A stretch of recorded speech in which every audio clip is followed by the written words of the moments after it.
Welcome to the Dewey Show, where I talk about news, current events, and everything else that I think you'll find interesting. The Dewey Show only partners with companies that I think are the best in their field, which is why the Dewey Show is brought to you by AdamMel.com.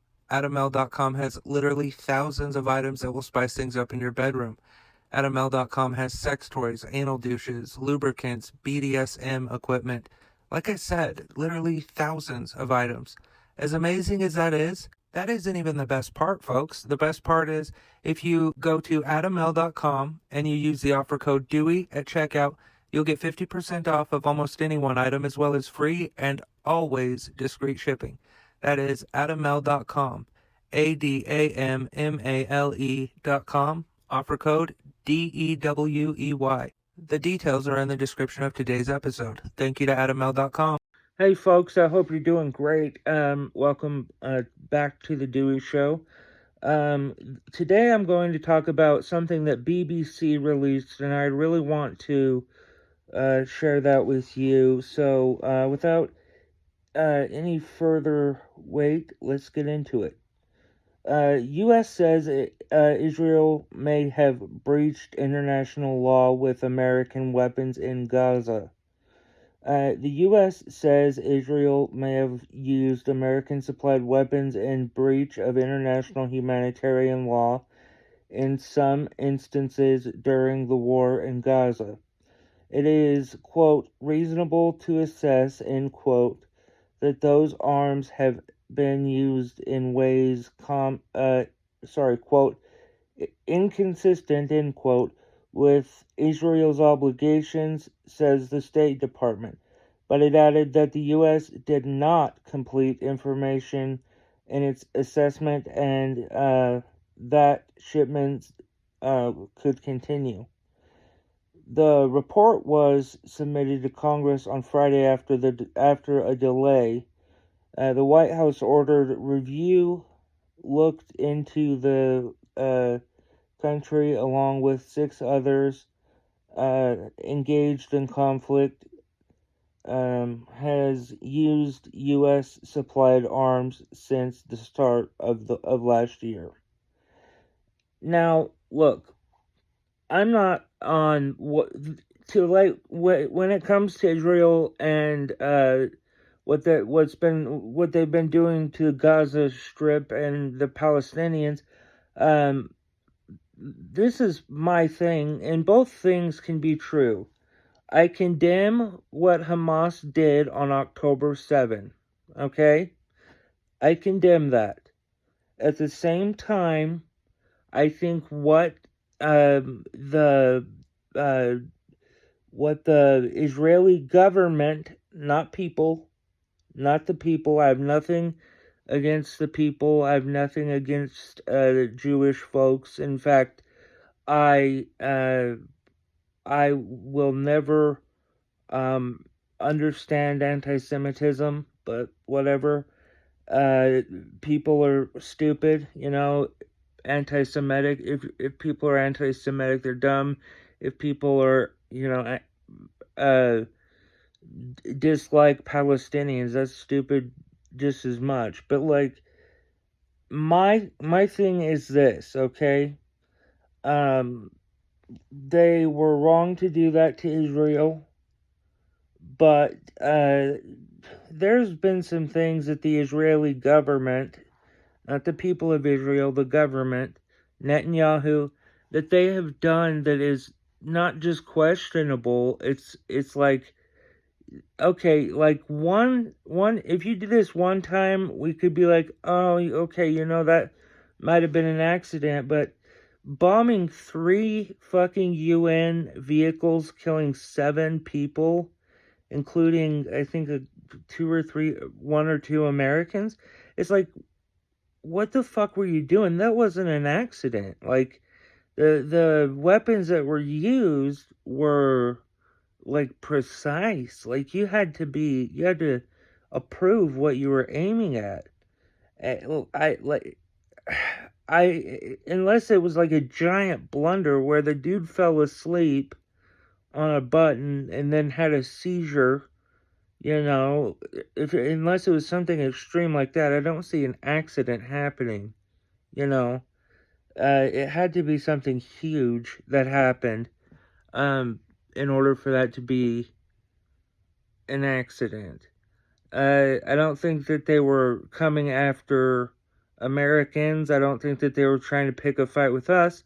I think what they were trying to do is stop any and all aid to Palestinians, because they want that land and they don't want the people there.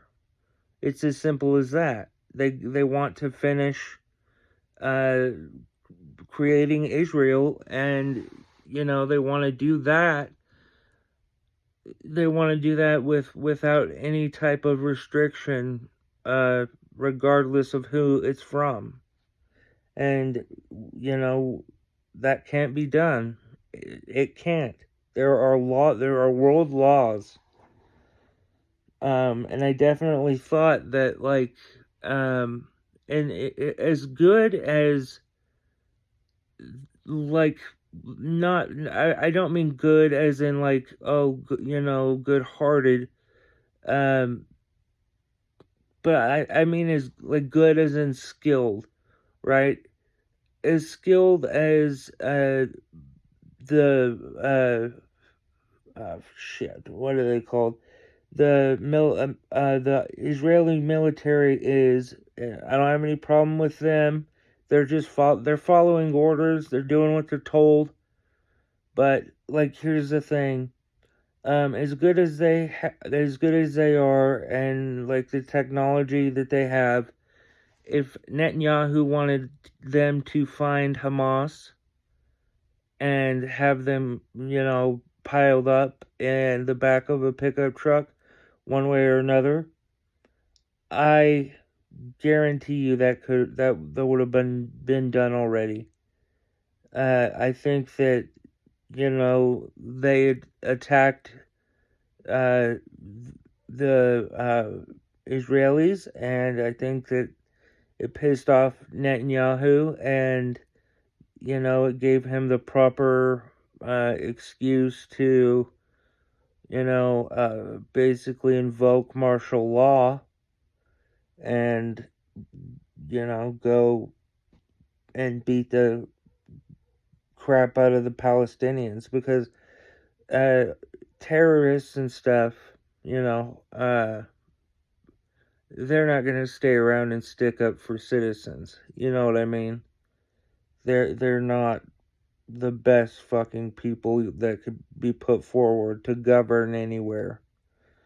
And I very much support Netanyahu in his quest to getting rid of Hamas, but that doesn't seem like his goal anymore.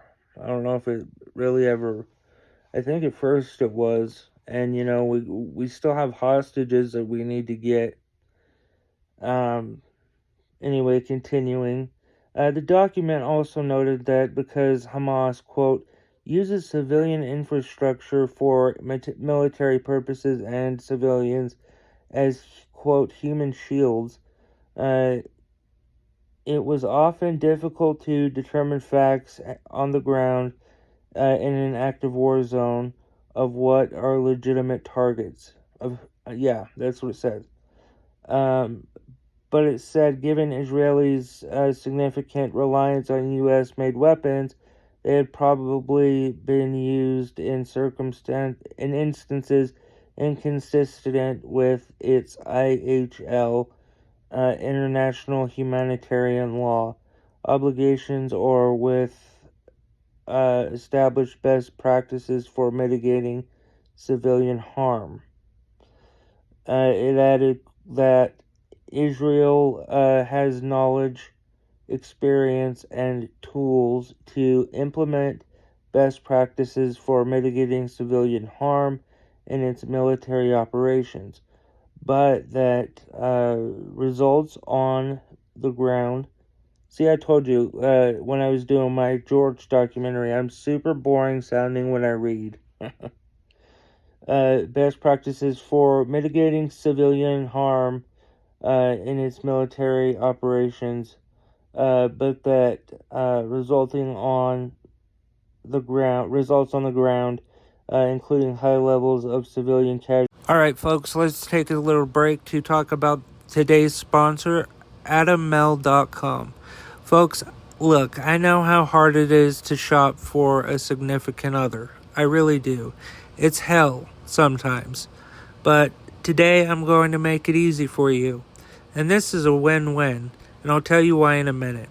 But if you head over to adammel.com and use the offer code Dewey at checkout, Adammel is giving Dewey Show listeners an exclusive 50% off of almost any one item, as well as free and always discreet shipping. They have thousands of items like sex toys, condoms, lubricants, underwear, DVDs, gear, all kinds of things. There's something there for everyone. There really is.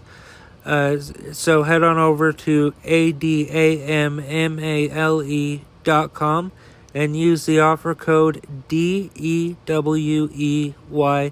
at checkout. And folks, this is going to make a great Christmas gift for your loved one. Once again, that's adammel.com, offer code DEWEY. Along with everything else I talk about today, this link and offer code will be in the description of today's episode. Thank you so much for listening to The Dewey Show. Now let's get back at it. Casualties raised substantial questions as to whether the IDF, that's what I was looking for, is using them effectively in all cases. The report said the UN and humanitarian organizations have described Israeli efforts to mitigate civilian harm as inconsistent, ineffective, and inadequate. The State Department found that Israel did not fully cooperate with U.S. efforts to maximize humanitarian aid into Gaza in the initial months of the conflict. It said, however, that this situation had changed. Quote, "We do not currently assess that the Israeli government is prohibiting or otherwise, a thing popped up, or otherwise restricting the transport of delivery of U.S. humanitarian assistance," the report said. Once the contributors to the report, David Satterfield, a former U.S. ambassador to Turkey, told the BBC that the report was the first of its kind and that the U.S. would continue to keep Israeli actions under review. So, that is pissing people off, right? It's pissing a lot of people off, and let's see here, let's continue. Okay. And this is having a ripple effect. So Biden donors rage over his pledge to pause weapons shipments to Israel. His people are saying that this is a bad decision. Alright, where the fuck's the article? Okay, you could tell that this is, okay, yeah, this is Fox News. I don't want to use this, but, they don't even have, in their article, they don't even have a place to read. It's just, watch. And that's just crazy to me. Let's see. Let me find something. Because, yeah, Biden did say, let's see, PAUs, Biden pause. So I was reading something. Okay, so we're going to CNN, I guess. Inside Biden's decision to go public with his ultimatum to Israel over Rafah. President Joe Biden's decision this week to make public his ultimatum that a major Israeli offensive in the city of Rafah would result in shutoff of some U.S. weapons did not come easily or lightly. That's no kidding. It came after multiple rounds of phone calls with Prime Minister Netanyahu starting in mid-February, urging him to reconsider his plans to invade the densely populated city in southern Gaza that has been a critical conduit for humanitarian aid. Hours and hours of virtual aid, in-person meetings between Biden's top national security lieutenants and their Israeli counterparts were intended to send the same message, according to officials. This is the message. There are other ways to go after Hamas. Biden's aide laid out. That stopped short of invading a city where more than 1 million Palestinians have gone to seek safety, officials said. At multiple levels, the president and his team warned Netanyahu that that a major invasion of Rafah wouldn't be aided by American weapons. It was a message to the White House. It was a message to the White House, believed as well as understood by the government in Israel, White House officials said Thursday. Still, making those warnings public was a step Biden had long been wary of taking. Doing so would amount to a turning point and the biggest breaks in U.S.-Israel ties since the war in Gaza following October 7 terrorist attacks by Hamas.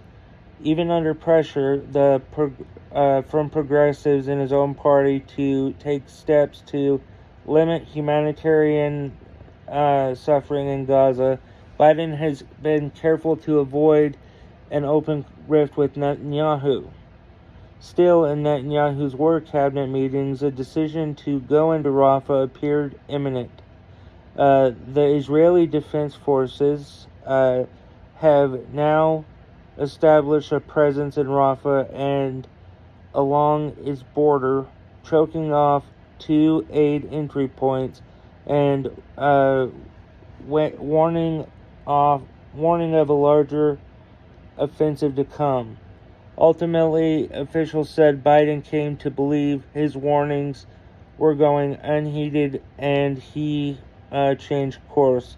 Last week, Biden signed off on a pause of 3,500 bombs to Israel that administration officials feared would be dropped on Rafah. And on Wednesday, sitting at a community college in Wisconsin for an interview with CNN, Biden made explicit to the world that he said he'd already made obvious to Netanyahu in private. Quote, "If they go into Rafah, I'm not supplying the weapons that they have been used historically to deal with Rafah, to deal with the cities that deal with that problem." Okay. Yeah. So people have mostly progressives, leftists, and people, in that political ideology, they have told Biden essentially, like, we're not going to vote for you if you continue to support Israel, and to me that is so stupid, and I'll tell you why I think it's stupid. If we don't vote for Biden, because guess what? We have two people we can vote for, and it's mathematically impossible for any of the third party people to win. All they are there for is to take votes away from Biden and give them to Donald Trump. Because Trump's base is not moving anywhere. Trump's base is loyal to him to a fault. So there is no chance in hell that a third fucking party person will ever become president. So that means that there are two people that are running, and there are two people that there's a possibility that they become president: Donald Trump and Joe Biden. So if you are, a leftist and you think that way, think about this. Think of it like this for me. We have to make sure that we are good here. And by we, I mean Americans. And by here, I mean the U.S. Before we can do anything. Okay? Because Donald Trump just said today that on day one, he would remove protections for LGBTQIA people. Because Biden, he increased protections for the LGBTQIA plus people. Myself, I'm in that group, as a gay man, and he used Title IX to add more protections for transgender and gay and lesbian people. And Trump said he would do away with that on day one. That is what he said today. So I want you to think about Donald Trump winning because people either abstained from voting for Joe Biden, or they got all their buddies to vote for any third party person, or write in Bernie Sanders. I want you to think about this. Donald Trump becomes president, and the first day, what he's going to do is he's going to sign probably over 100 EOs to start the process of bringing down our democracy. And people say, well, if you get, a Congress that's blue, it will block him from doing anything, and that's not necessarily true. Because Donald Trump can use like the omnibus bill to fund our government as a vehicle to do whatever the fuck he wants. And make concessions on who loses their rights, stuff like that. And if he has the numbers and all of that, then he can become a dictator. That's how fucking Mussolini got into power. That's how Hitler got into power. We need to vote for Joe Biden to not fucking have history repeat itself. Okay? Because I care about my brothers and sisters and siblings who are trans, who are non-binary, who are black folks, who are Mexicans, who are anybody trying to become a citizen in the United States. Because Donald Trump said also what he would do is he would round up fucking DACA people who are here legally, and he would fucking throw them out. And do not make the mistake of thinking that that's rhetoric. No, it's not rhetoric. We need to believe that he is as extreme as he is letting us feel that he is. What would happen after that? Netanyahu then says, Trump, I need your help. What does Trump do? what do you think that Donald Trump does? He will send probably people, boots on the ground, to help them, and anything that you can or could imagine that would happen to Palestinians, it's going to happen worse and tenfold. There will be no one in the White House like we have now that says, look, if you do this, we're not going to help you this way, right? They're going to have no limitations. Trump's going to let them do whatever the fuck they want. And it's not only there, but it's also with Russia going into Ukraine, you know? So we have to vote for Biden. And look, yeah, I know you don't like that he's old. Nobody does, right? But Donald Trump is not that much younger. He's like 3 years younger than Biden. And is like, look, I understand that you want a more progressive person in the White House. My thing is this. Why didn't you put a candidate forward? Because, and explain, like, we want this person in. We want this person to be president. And people are like, well, what if Biden dies? That's what a lot of leftists are saying. Then guess what? A more progressive person in Kamala Harris will become the president. And she's very progressive. Look at her record. But anyway, I love you folks. We'll talk more about this later. I'd love to hear from you. So give me a shout out, or a shout. My email is Dewey, Dewey, at Dewey.show.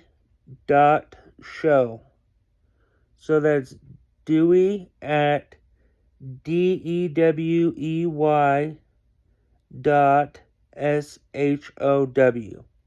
Alright, folks, I love you, and remember that love is everything.